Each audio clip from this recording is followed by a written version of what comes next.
Haveri, a district right in the heart of Karnataka, breathes history. Its soil is holy, thanks to the many old temples here. These are not just buildings made of stone and mortar.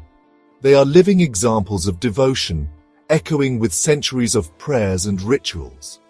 For the people of Haveri, these temples are like spiritual anchors in their lives, guiding them through life, their festivals, and how they see the world.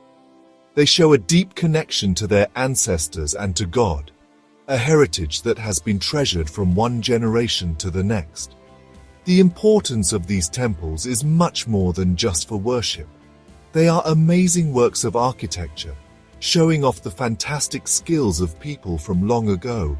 Every carving, every pillar tells a story, a part of the story of great kingdoms and gods. These holy places have seen kingdoms rise and fall. They've seen the changing fortunes of people, yet they still stand strong. To understand Haveri, you have to understand the deep role these temples play.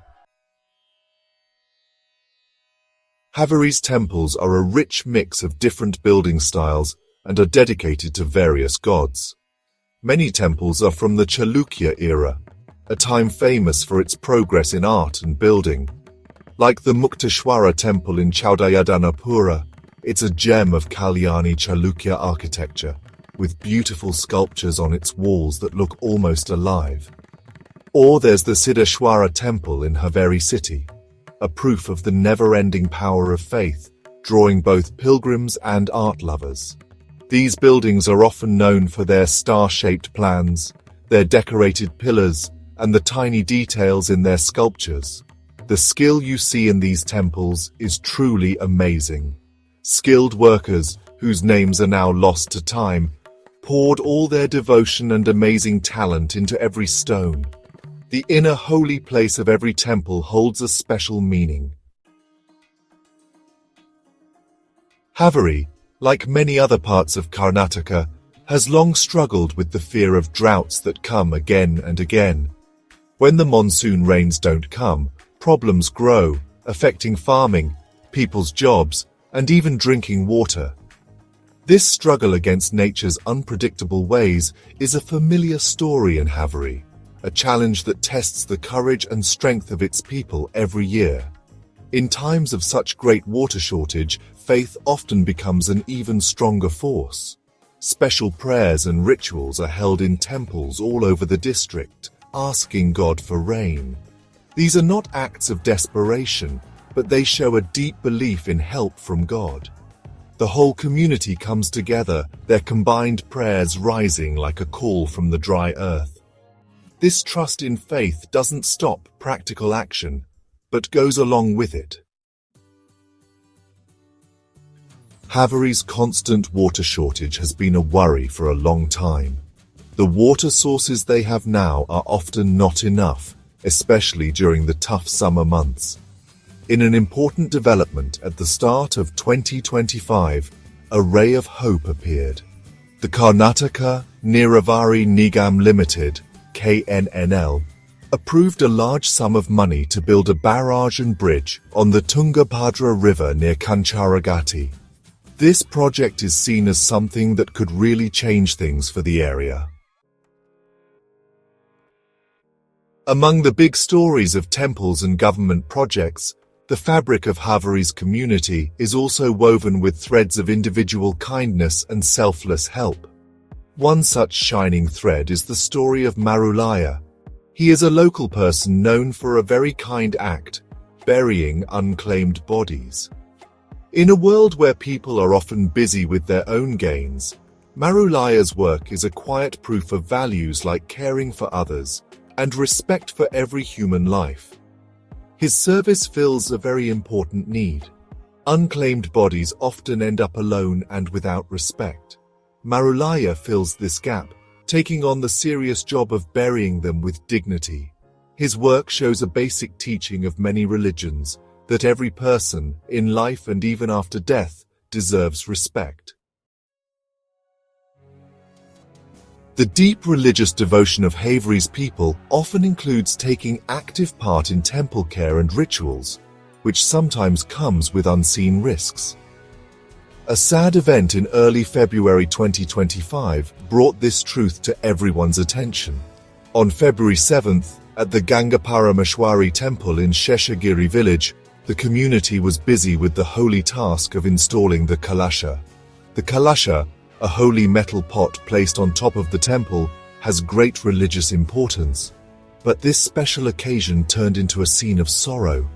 A crane, being used to lift the kalasha, failed badly. Manjunath Patil, a 42-year-old villager helping with the work, sadly lost his life due to his injuries. The happy mood of the religious work was shattered in a moment, replaced by shock and sadness. Others were also injured in the accident at the Haveri Temple. This incident sent waves of worry and sadness through the local community and beyond. Sometimes there is tension in Haveri's social and religious life. At the end of 2024, in Kadakol village in Haveri district, tension grew over a sensitive issue about land and religious identity. Rumors started to spread that land around a local Hanuman temple was being reclassified as Waqf property. The Waqf board manages properties under Islamic law. Such rumors can quickly stir up feelings and cause misunderstandings. The situation got worse quickly and unrest spread. Wrong information and fear led to incidents of stone throwing. 5 people were injured in these disturbances. Haveri's deputy commissioner and superintendent of police had to bring in extra police forces to restore order. 32 people were taken into custody in connection with the disturbances. The root of the controversy was an internal notice related to the yearly land record update process. This office procedure was misunderstood, leading to the belief that new claims were being made on temple lands. The Waqf land controversy in Kadakol village was a strong reminder of how delicate peace between communities can be and how much good leadership is needed. Amid growing tension and political blaming, several key people stepped forward to handle the situation and reassure the public. Karnataka's Law Minister H.K. Patil promised that any notices causing confusion or trouble for farmers or temple authorities would be immediately taken back. This promise was very important to calm the tense situation and show the government's commitment to solving the issue peacefully. Industries Minister M.B. Patil also helped to make the situation clearer. He explained that most of the confusion was because of a government notice from 1974. This historical background helped to take the politics out of the current issue. The minister's actions aimed to rebuild trust and bring common sense back into the conversation. The role of the local administration, including Deputy Commissioner Vijayamahantesh Danamanava and SP Anshu Kumar, was key in quickly managing the worsening situation. Their quick action in sending police and taking troublemakers into custody helped to control the violence and stop it from spreading further. Haveri, with its old temples that are quiet witnesses to the flow of centuries, is a land of deep spiritual meaning. Its religious history is a living force that shapes the present and guides the future. The carvings on the temple walls tell stories of amazing art and strong devotion. This deep connection to what is holy has given the people of Haveri a special kind of strength to bounce back. The droughts that come again and again test this strength. Yet, in such hard times, the community's faith shines brightest. Prayers for rain rise from every village, a group plea to God that ties the people together. People like Marulayya, who serve without thinking of themselves, remind us of kindness and the importance of every human. Recent events show the complicated parts of modern life, where faith, community, and government meet. In the end, Haveri's story is one of an unbreakable spirit, fed by old faith, made strong by shared struggles, and lit up by acts of kindness.